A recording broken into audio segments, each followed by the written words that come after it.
আসসালামু আলাইকুম দর্শকগণ, দৈনন্দিন রান্নাবান্নায় আবারও সবাইকে স্বাগতম। নতুন নতুন রেসিপি দেওয়ার ধারাবাহিকতায় আবারও নতুন রেসিপি নিয়ে হাজির। আশা করি আপনাদের কাছে অনেক বেশি ভালো লাগবে। দর্শকগণ, ছোট মাছ অনেকেরই প্রিয় আমাদের, তাই আজকে তৈরি করে দেখাচ্ছি নদীর পোয়া মাছের পাতলা ঝোল।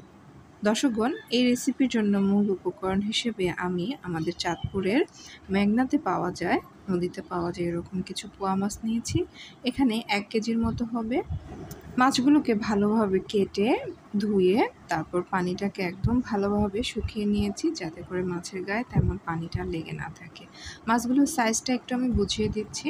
আমাদের স্বাভাবিক মানুষের হাতে প্রায় 1 বিঘতের মতো হবে এগুলোকে জাস্ট 3টা পিস করে কেটে নিয়েছি। তবে যখন আমরা পোয়া মাছটা কাটতে যাব তখন এরকম ভিতরে মাথার সাথে পেটির সাথে এরকম একটা তেল পাওয়া যায়। এই তেলটা কিন্তু অবশ্যই ফেলবেন না, অতি সুস্বাদু খেতে, এবং এটা কিন্তু মাছের স্বাদটাও অনেকাংশে বাড়িয়ে তোলে। গত ঈদে যখন দেশের বাড়িতে গিয়েছিলাম তখন একদম নদীর ঘাট থেকেই মাছগুলো আমি কালেক্ট করেছিলাম।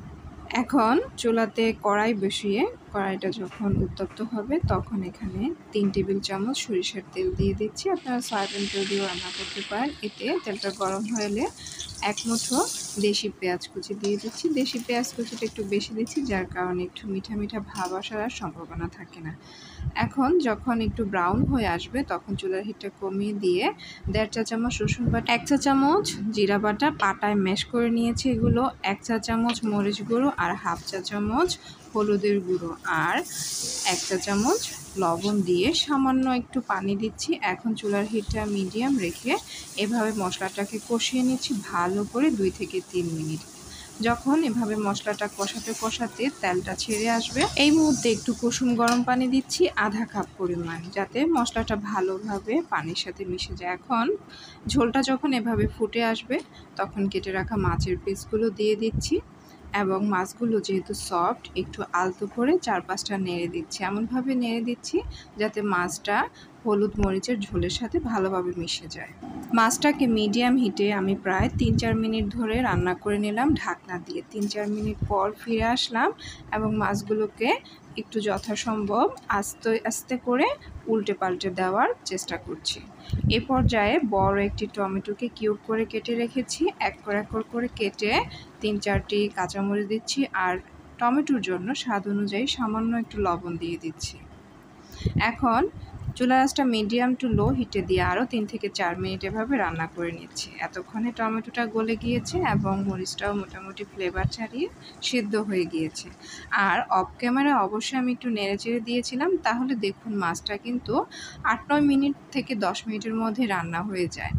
আর এ পর্যায়ে যখন ঝোলটা মাখা মাখা হয়ে যাবে তখন এখানে আমি একটু ধনেপাতা কুচি দিয়ে এভাবে আরও 1 মিনিট লো হিটে ঢাকনা দিয়ে রেখে দিয়েছিলাম।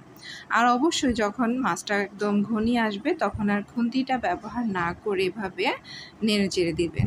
ফাইনালি দেখতেই পাচ্ছেন কত সুন্দর একটা কালার এসেছে, এবং পোয়া মাছটা যেহেতু সফট, পোয়া মাছ, বেলে মাছ, এই মাছগুলো কিন্তু খুব বেশিক্ষণ রান্না করতে হয় না, যার কারণে অবশ্যই ঝোলটা আগে থেকে 3-4 মিনিট কষিয়ে নেবেন।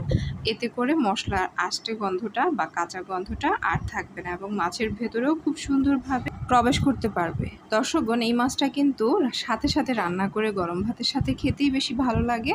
যখন আবার গরম করতে যাবেন তখন মাছটা একটু ভেঙে যায়, খেতে কিন্তু এতটা ভালো লাগে না। তাহলে দর্শকগণ, আজ এই পর্যন্তই। আমার ভিডিওটি ভালো লেগে থাকলে চ্যানেলটি সাবস্ক্রাইব করবেন, ভিডিওটিতে লাইক কমেন্ট শেয়ার করবেন। ধন্যবাদ।